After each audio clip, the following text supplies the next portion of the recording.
4월 19일 주일 예배를 하나님 앞에 다 함께 드리도록 하겠습니다. 사도신경 하심으로 우리 신앙을 고백하도록 하겠습니다. 나는 전능하신 아버지 하나님 천지의 창조주를 믿습니다. 나는 그의 유일하신 아들 우리 주 예수 그리스도를 믿습니다. 그는 성령으로 잉태되어 동정녀 마리아에게서 나시고 본디오 빌라도에게 고난을 받아 십자가에 못 박혀 죽으시고 장사된 지 사흘 만에 죽은 자 가운데서 다시 살아나셨으며 하늘에 오르시어 전능하신 아버지 하나님 우편에 앉아 계시다가 거기로부터 살아있는 자와 죽은 자를 심판하러 오십니다. 나는 성령을 믿으며 거룩한 공교회와 성도의 교제와 죄를 용서받는 것과 몸의 부활과 영생을 믿습니다. 아멘. 다 함께 찬송가 540장 함께 찬송하도록 하겠습니다.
우리를 대표해서 박이현 자매 기도 인도해 주시겠습니다. 사랑이 많으신 하나님 아버지 은혜를 감사드립니다.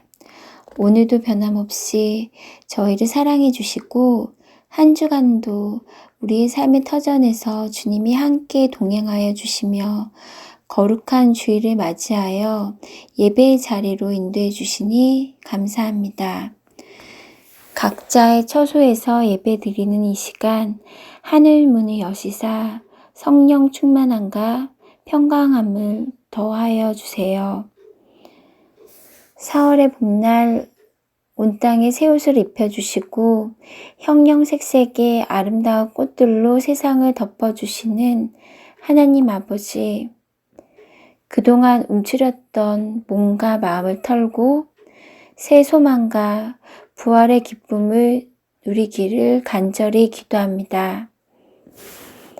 코로나 바이러스로 인해 말할 수 없는 고통과 불안의 늪에 잠겨 있는 이 시대에 세상의 방법을 구하는 것이 아니라 하나님의 방법으로 어려움을 극복하는 이 나라, 이 민족이 되게 해주세요.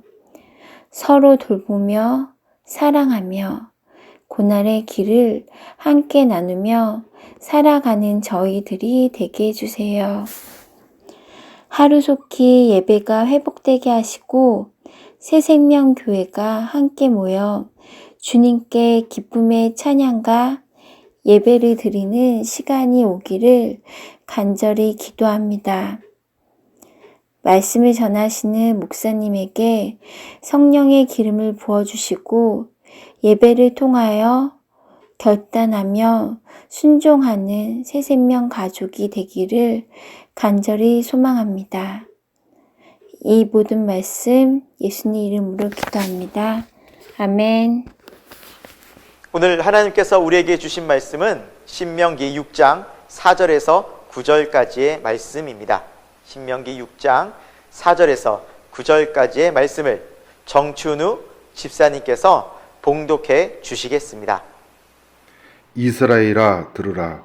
우리의 하나님 여호와는 오직 하나인 여호와시니 너는 마음을 다하고 성품을 다하고 힘을 다하여 네 하나님 여호와를 사랑하라.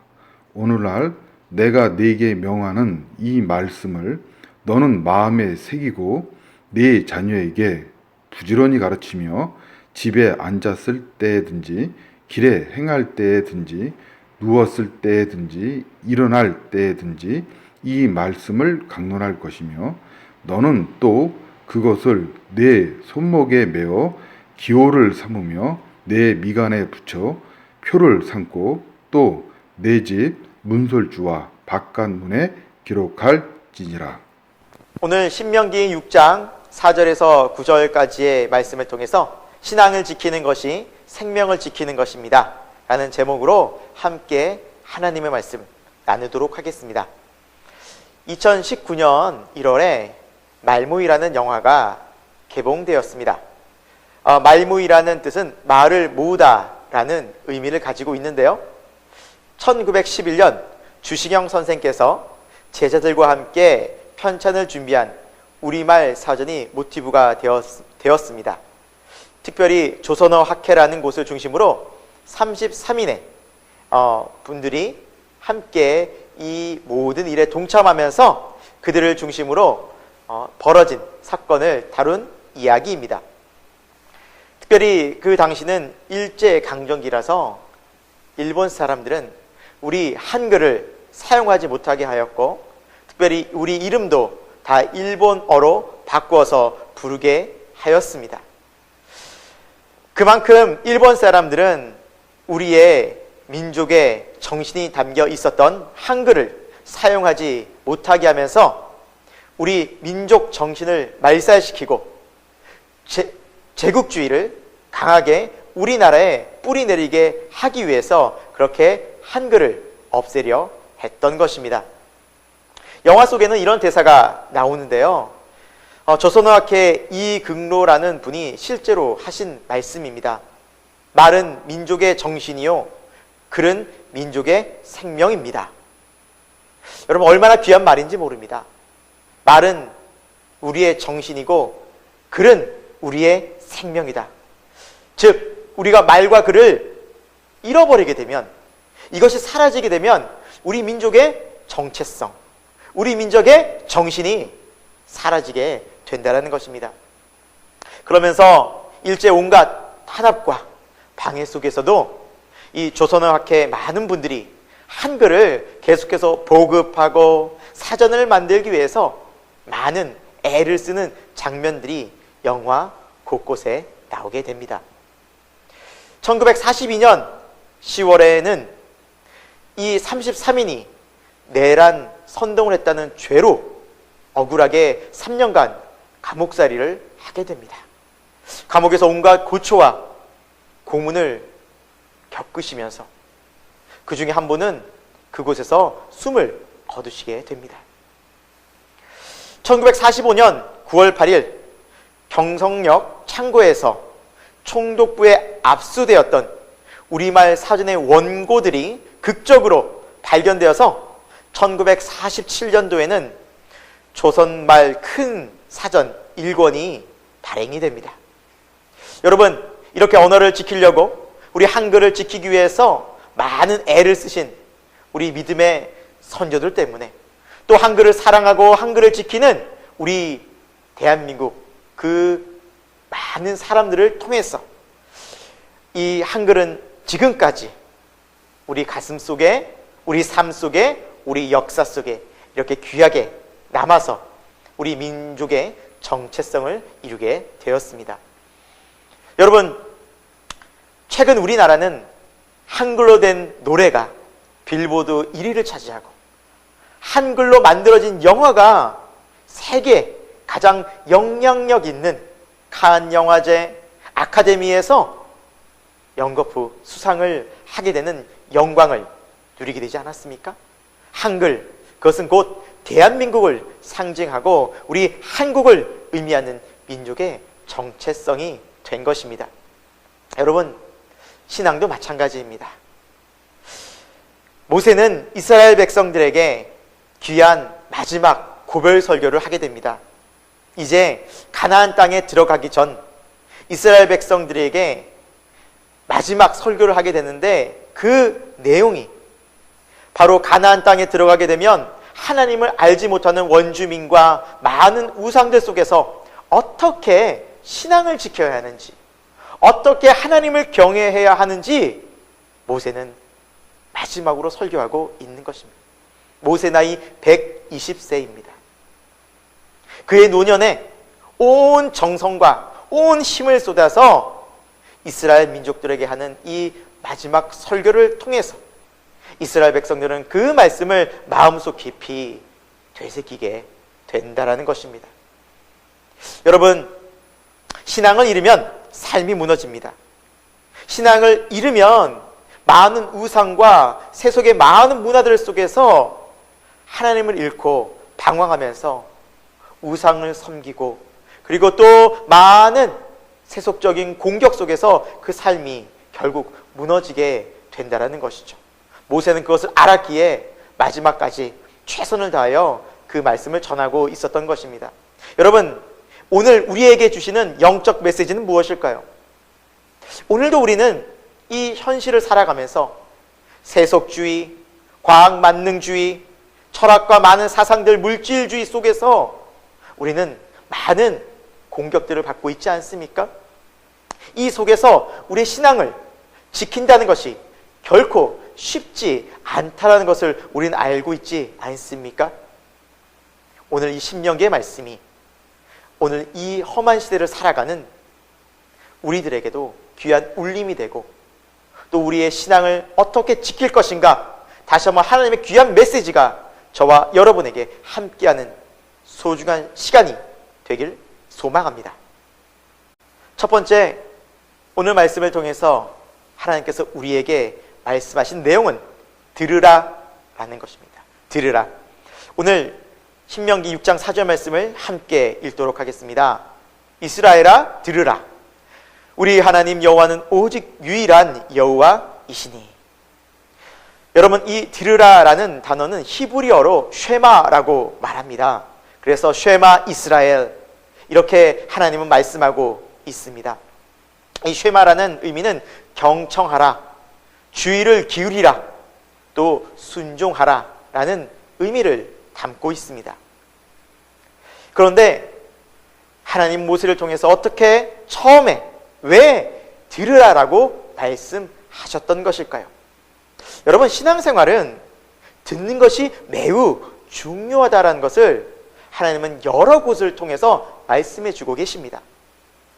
야고보서 1장 16절에도 말하기는 더디하고 듣기는 속히 하라 라고 말씀하고 있습니다. 또 로마서 10장 17절에는 믿음은 들음에서 난다라고 말씀하고 있습니다. 여러분, 하나님께서 우리를 창조하실 때 왜 귀는 2개로 하셨고 입은 1개로 하셨을까요? 말을 많이 하기보다는 많이 들으라는 의미가 있지 않을까요? 하나님은 언제나 우리에게 말씀하시는 분이십니다. 하나님은 크게 3가지로 우리에게 말씀하시는데요. 첫 번째는 성경을 통해서 말씀하십니다. 하나님이 어떤 분인지, 또 세상이 어떻게 이루어져 있고 우리가 세상을 어떻게 살아가야 하는지 하나님은 성경을 통해서 가장 온전히 그리고 분명히 말씀해 주셨습니다. 그래서 하나님의 뜻을 가장 잘 알 수 있는 길은 성경입니다. 그래서 성경을 많이 읽고 묵상하고 알아갈 때 우리는 하나님의 뜻을 보다 많이 깊이 알 수 있게 되는 것이죠. 두 번째로 하나님은 믿음의 사람들을 통해서 우리에게 말씀하십니다. 소위 목회자, 또 우리 주변의 많은 신앙인들, 그들을 통해서 하나님 우리에게 말씀해 주십니다. 하나님의 뜻을 전달해 주십니다. 그것들을 잘 듣고 경청할 때 우리는 하나님의 뜻을 잘 분별하고 영적 도움을 받을 수 있다는 것입니다. 세 번째로 하나님은 환경을 통해서 말씀하십니다. 때로는 우리가 주님 뜻대로 가지 않을 때 여러 가지 어려운 환난, 공고, 시험들을 통해서 하나님 우리에게 말씀하시는 것입니다. 그리고 하나님 어떻게 살아가는 것이 하나님의 뜻입니까? 라고 그 환경 속에서 우리가 하나님의 음성을 들을 때 하나님의 뜻을 분별해낼 수 있다는 것입니다. 하나님 이렇게 다양한 루트를 통해서 우리에게 늘 말씀하고 우리에게 알려주기 원하시는 분이라는 것입니다. 여러분, 이 코로나 사태 속에서도 우리가 하나님의 뜻을, 주의 뜻을 잘 분별하고 들을 수 있는 영적 귀가 열려질 수 있기를 소망합니다. 이스라엘 역사 속에서 이스라엘은 가장 치욕스럽고 가장 고통스러운 아픔의 역사가 있었습니다. 무엇이었을까요? 그것은 바로 바벨론 포로 시기였습니다. 바벨론에 의해서 예루살렘 성이 다 황폐화가 되어지고 많은 사람들이 바벨론의 포로로 잡혀가면서 그들은 큰 어려움과 낙심과 곤란한 상황을 맞게 됩니다. 그 처참하고 암담했던 상황을 예레미야 애가서를 통해서 우리는 자세히 살펴볼 수도 있습니다. 특별히 예레미야는 예루살렘이 멸망할 때, 또 그렇게 바벨론에 의해서 이 예루살렘이, 이 유다가 그렇게 멸망당할 때 그 이유에 대해서 이렇게 말씀하고 있습니다. 예레미야 29장 19절입니다. 여호와의 말씀이니라 너희들이 내 말을 듣지 않았기 때문이니라. 내가 내 종 선지자들을 너희에게 꾸준히 보냈으나 너희는 그들의 말을 듣지 않았느니라. 여호와의 말씀이니라. 여러분, 예루살렘이 이렇게 황폐화되고 많은 사람이 죽고 포로로 잡혀가는 이 비극적인 일의 이유가 무엇이라고 하나님은 예레미야를 통해 말씀하고 계십니까? 하나님의 말씀을 듣지 않았다. 여러분, 때로는 우리의 삶이 낙담되어지고 소망을 잃고 용기를 잃고 힘든 경우가 있지 않습니까? 우리의 뜻대로, 우리의 생각대로, 우리의 기도대로 되지는 않을 때가 많지 않습니까? 여러분, 그때 한번 마음속 깊이 생각해 볼 수 있기를 원합니다. 요즘 내가 하나님의 말씀에 귀를 기울이고 있는가? 내가 요즘에 주의 뜻에 귀를 기울이며 말씀을 듣고 있는가? 여러분, 그 신앙적인 질문 속에서 우리는 귀한 인생의 답을, 영적 답을 찾게 될 것입니다. 여러분, 세상은 세상 나름대로 많은 답을 제시합니다. 각 분야의 전문가들 중심으로 건강이면 건강에 대해서, 경제면 경제에 대해서, 교육이면 교육에 대해서, 인간관계라면 인간관계에 대해서 다양한 전문가들이 이야기하고 있는 세상을 오늘 우리는 살아가고 있습니다. 네, 그것도 하나의 답이 될 수 있습니다. 그러나 여러분, 가장 먼저 가장 중요한 것은 신앙인이라면 하나님의 뜻 가운데서, 말씀 속에서 주의 음성을 들어야 한다라는 것입니다. 그래서 오늘 하나님은 말씀하십니다. 쉐마 이스라엘, 이스라엘아 들으라, 내가 유일한 여호와 하나님이니라. 여러분, 이렇게 하나님은 우리에게 유일한 하나님, 우리의 유일한 구원자, 우리를 유일하게 도울 수 있는 전능한 하나님이라고 말씀하고 계십니다. 여러분, 우리는 어렵고 힘들 때 세상을 찾고 우리의 경험을 찾고 다른 사람들에게 도움의 손길을 구할 때가 많지 않습니까? 그러나 그보다 먼저 하나님께 기도하고 하나님의 음성을 들을 수 있는 저와 여러분이 되길 소망합니다. 여러분, 어디에 우리의 진정한 도움이 있습니까? 여러분, 어디에 진정한 참된 길이 있습니까? 우리를 영원히 인도할 진정한 참된 진리는 오직 하나님 뿐이십니다. 여러분, 그 길 속에서 우리가 영원히 잘 되는, 또 그리고 우리가 진정 우리의 영혼의 기쁨과 자유함 속에서 감사하면서 나아갈 수 있는 길을 가실 수 있기를 축원합니다. 하나님의 말씀에, 하나님의 뜻에 주파수를 맞춰 봅시다. 두 번째, 오늘 말씀을 통해서 하나님께서 우리에게 하시는 말씀은 사랑하라입니다. 사랑하라. 오늘 6장 5절 말씀을 함께 보도록 하겠습니다. 너는 마음을 다하고 뜻을 다하고 힘을 다하여 내 하나님 여호와를 사랑하라. 사랑하라라고 명령하는 이 명령 앞에는 세 가지 조건이 있죠. 먼저 마음을 다하라입니다. 여러분, 이 마음이라는 히브리어는 레바브라고 하는데요, 정신, 의지를 의미합니다. 그래서 온 정신을 집중하여 모든 의지를 다하여 하나님을 사랑하라라고 말씀하고 있습니다. 그리고 두 번째, 뜻을 다하라라고 말씀합니다. 뜻은 히브리어로 네페쉬라고 하는데요, 이 뜻의 의미는, 네페쉬는 생명을 의미합니다. 하나님은 우리에게 말씀하십니다.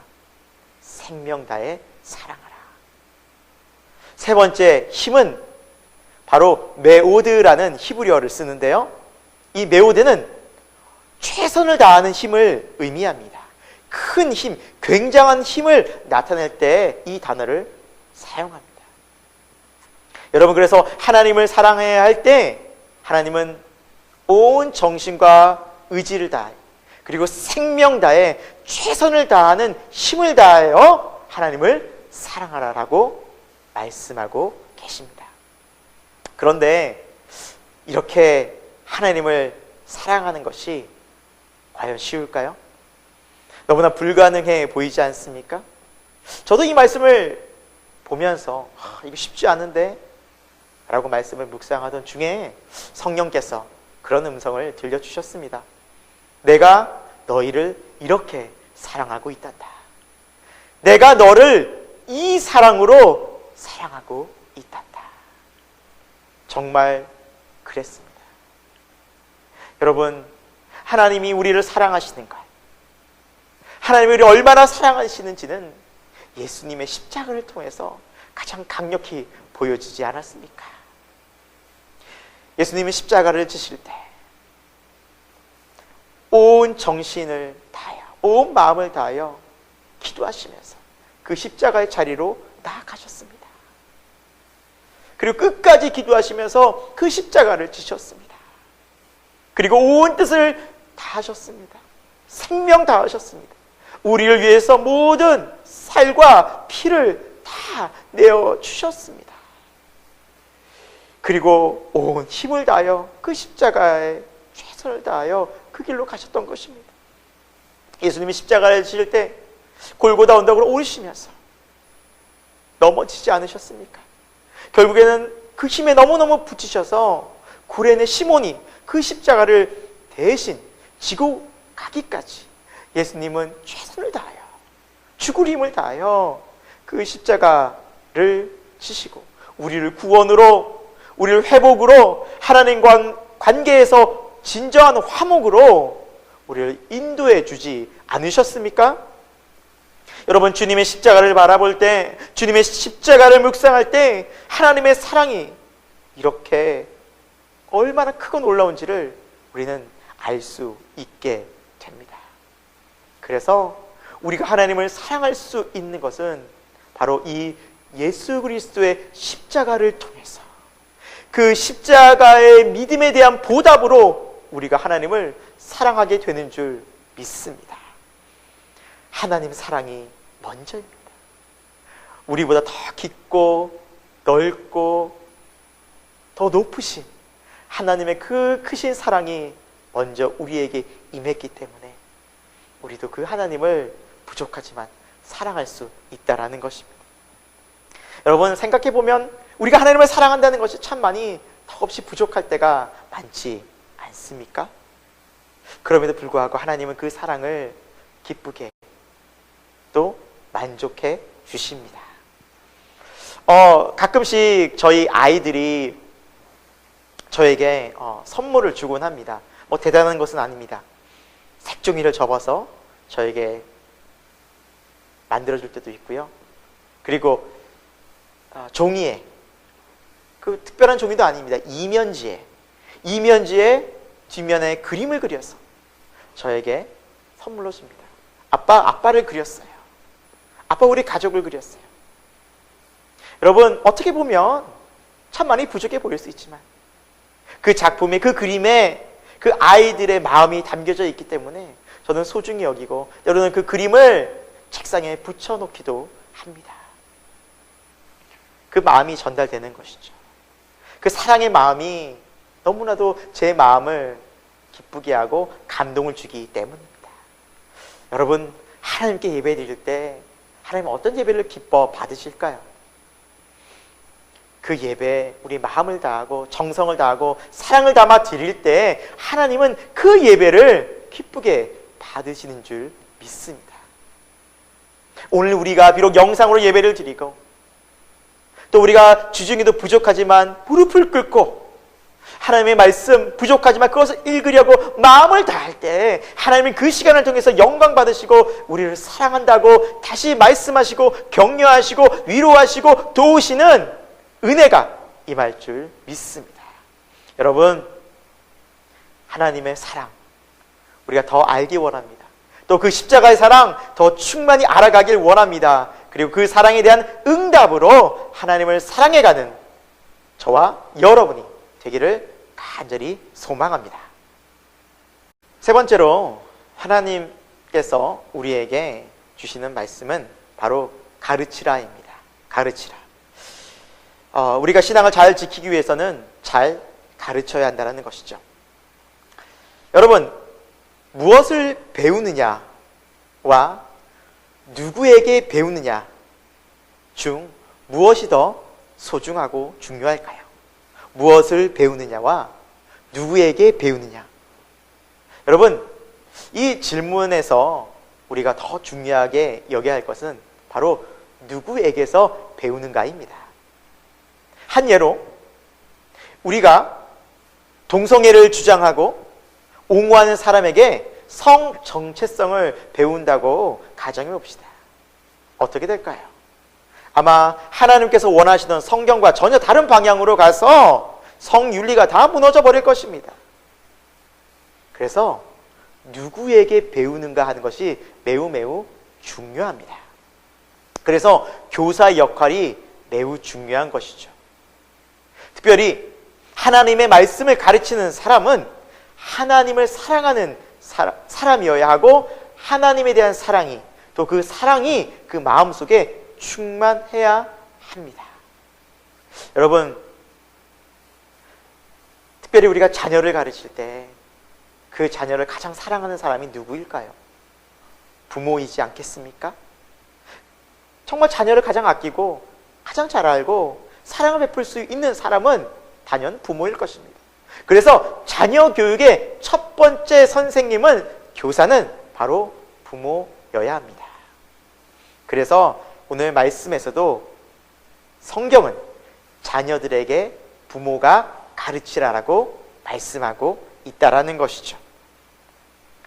여러분, 신앙 교육의 출발이자 완성은 가정입니다.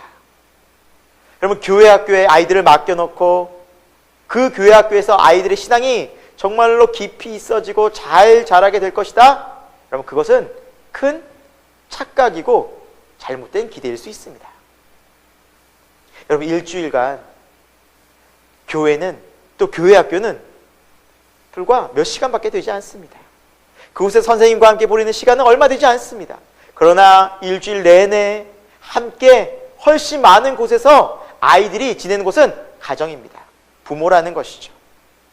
그래서 가정을 떠난 신앙교육은 있을 수 없고, 가정에서부터 가장 기본적으로 신앙교육이 이루어져야만 합니다.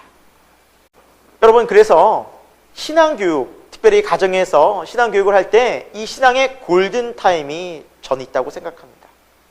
여러분, 고등학생 이상이 되면 이미 아이들은 자신의 생각, 가치관이 거의 정해지기 시작합니다. 그 전까지 우리가 아이들에게 부지런히 말씀을 가르치고 양육해야만 합니다. 그러지 않으면 어느 순간 우리 아이들에게도 신앙이, 말씀이 잘 전수되지 않을 수 있다는 것입니다. 여러분, 신앙을 가볍게 여겨서는 안 됩니다. 여러분, 믿음이 없고 종교가 다르다는 것 결코 가볍게 여겨서는 안 됩니다.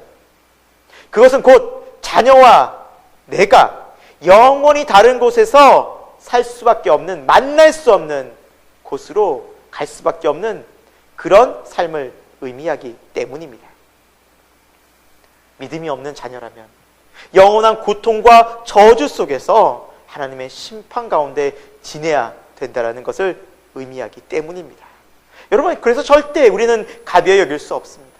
나의 사랑하는 자녀가 그런 곳에 가는 것을 어떤 부모도 원치 않을 것입니다. 그래서 오늘 하나님은 이 신앙을 잘 전수하고 가르치는 방법을 아주 자세히 설명해 주고 계십니다. 신명기 6장 6절에서 9절까지의 말씀입니다. 오늘 내가 너희에게 명하는 그 말씀을 너는 마음에 새기고 내 자녀에게 부지런히 가르치며 집에 앉았을 때에든지 길을 갈 때에든지 누워 있을 때에든지 일어날 때에든지 이 말씀을 강론할 것이며 너는 또 그것을 내 손목에 매며 기호를 삼으며 내 미간에 붙여 표로 삼고 또 내 집 문설주와 바깥문에 기록할지니라. 여러분, 얼마나 자세히 디테일하게 하나님은 설명해 주고 계신지 모릅니다. 가르치는 방법 첫 번째, 가르치는 사람의 마음에 바로 이 말씀을 새겨야 합니다. 이것은 무슨 의미일까요? 여러분, 말씀을 증거할 때, 말씀을 가르칠 때 그것은 절대 이론에 멈춰서는 안 됩니다. 마음에서부터 나오는, 즉 경험되어지고 내가 하나님을 깊이 만나고 거듭난 체험 가운데, 기도의 응답 가운데 아이들에게 신앙을 가르칠 때 그 신앙이 능력 있고 하나님의 사랑이 전수되는 것입니다. 그래서 먼저는 부모가 깊이 하나님을 만나는 은혜가 있어야 될 줄로 믿습니다. 하나님 체험이 있어야 한다는 것이죠. 여러분 마음에 하나님이 계십니까? 여러분, 하나님의 여러분 마음속의 중심에, 여러분 삶 속에, 여러분 삶의 인생의 간증 속에 하나님이 얼마나 자리하고 계십니까? 여러분, 그 살아계신 하나님을 마음으로부터 전해줘야 한다는 것입니다.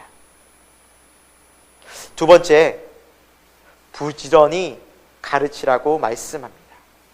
여기서 가르치다라는 단어 히브리어 샤나는 예리하게 가르치다, 예리한 활살과 같이 가르치라라는 것입니다.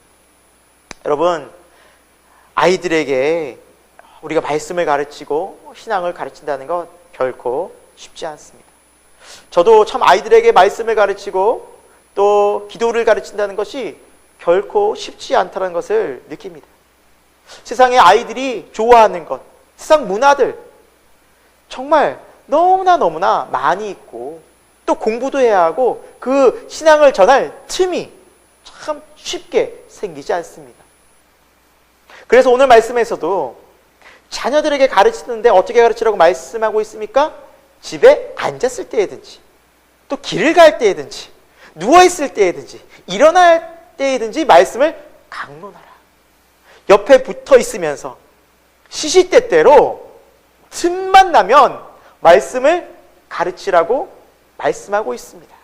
왜 그럴까요? 여러분, 세상 문화, 세상 사상들은 아이들에게 작은 틈도 주지 않고 끊임없이 이 아이들의 생각과 마음에 영향을 끼치고 있다는 것입니다. 여러분, 사단은 그 틈을 노려 아이들에게 하나님 없는 마음을 지속적으로 심어주고 있는데 우리가 언제 가서 또 시간 날 때 신앙교육을 시켜야겠다? 아닙니다.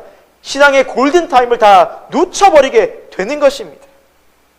여러분, 시시때때로 틈이 나면 하나님의 말씀을 증거할 수 있는 부모로서 세워지길 소망합니다. 이것은 진정 우리를 위한 것인 동시에 아이들을, 자녀들을 위한 것이기 때문입니다. 신앙의 골든타임을 놓치지 맙시다. 세 번째로 하나님의 말씀에 자주 노출시켜야 됩니다. 그래서 오늘 말씀에도 보면 주의 말씀을 손목에도 메고 미간에도 붙이고 문에도 붙이라고 말씀하고 있지 않습니까? 여러분, 이 말씀은 비유적인 표현일까요? 아니면 직설적인 표현일까요? 여러분, 이것은 직설적인 표현입니다.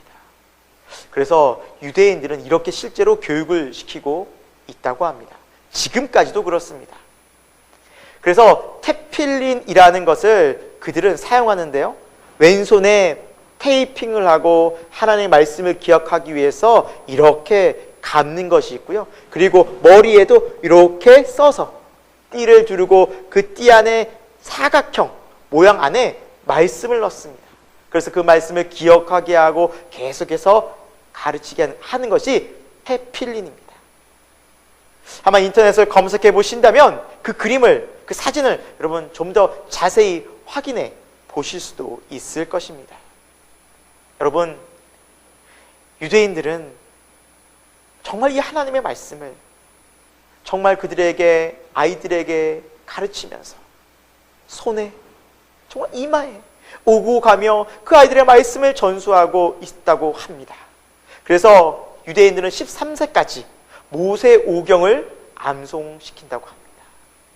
하나님의 말씀을 철저히 교육시키는 것이죠. 유대인들은 3,500년이 흐를 동안 그들의 민족이, 그들의 신앙이 하나님을 잊지 않고 온 세계 속에 한 민족으로 살 수 있었던 가장 중요한 원인을 들자면, 이유를 대자면 바로 이 신앙교육이었다는 것입니다. 비록 예수님은 인정하지 않지만 그들은 하나님의 율법을 소중히 여겼기 때문에 하나님은 그들에게 복을 주셨습니다. 세계 인구의 0.2%밖에 안 되는 이 유대인들은 무려 노벨상의 22%를 그들이 휩쓸고 있습니다. 여러분, 신앙을 가르친다는 것, 하나님을 경외하는 것을 가르친다는 것은 이토록 소중하고 가치 있는 삶으로 우리를 인도합니다. 저와 여러분에게, 우리의 가정 속에 이러한 신앙의 참된 교육이 회복될 수 있기를 간절히 소망합니다. 말씀을 마무리합니다. 지금 우리는 코로나 사태를 맞으면서 새로운 국면을, 또 새로운 시대를 맞고 있습니다. 각 나라는 이제 코로나 사태 이후에 어떻게 대처할 것인가 국가적으로 또 기업적으로 다양하게 새로운 변화를 준비하고 있습니다. 여러분, 이것이 비단 세상적인 일뿐일까요? 저는 우리 신앙에도 이러한 새로운 준비가, 새로운 패러다임이 우리에게 필요하다는 강력한 도전이 들곤 합니다. 여러분, 우리가 종말론적인 시대를 살아가고 있습니다. 세상 사람들은 세상이 점점 어렵고 힘들 때 경제적인 문제, 정치적인 문제, 교육적인 문제로 접근해 가겠지만 우리 기독교인들은, 우리 신앙인들은 종말론적인 신앙관으로 이 세상을 봐야 할 줄로 믿습니다. 여러분, 이제 주님 오실 날이 점점 다가오고 있지 않습니까? 예수님께서 종말에 대해서 얼마나 강조하셨습니까?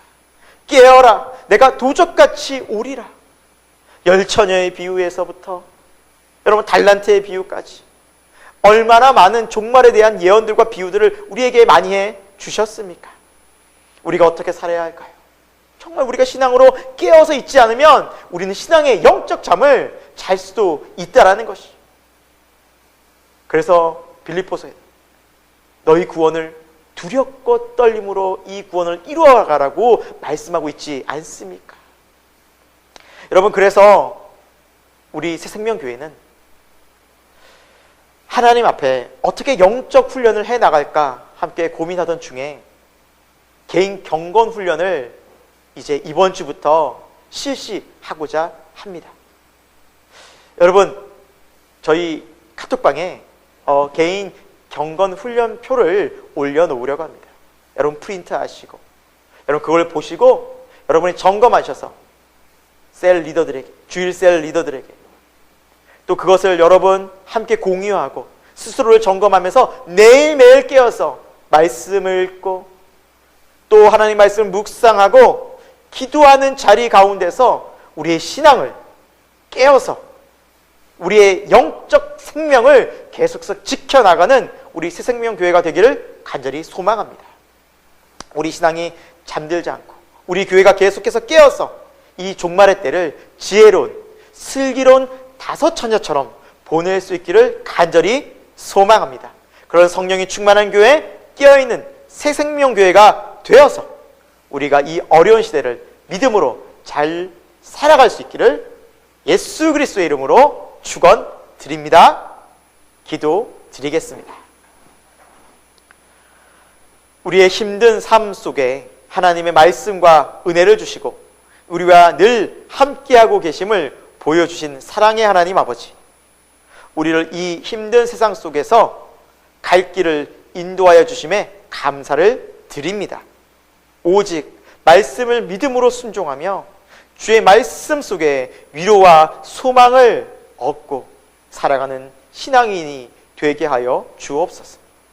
오늘 주신 주의 말씀처럼 주의 음성에 늘 기울여 듣는 신앙인이 되게 하여 주옵소서.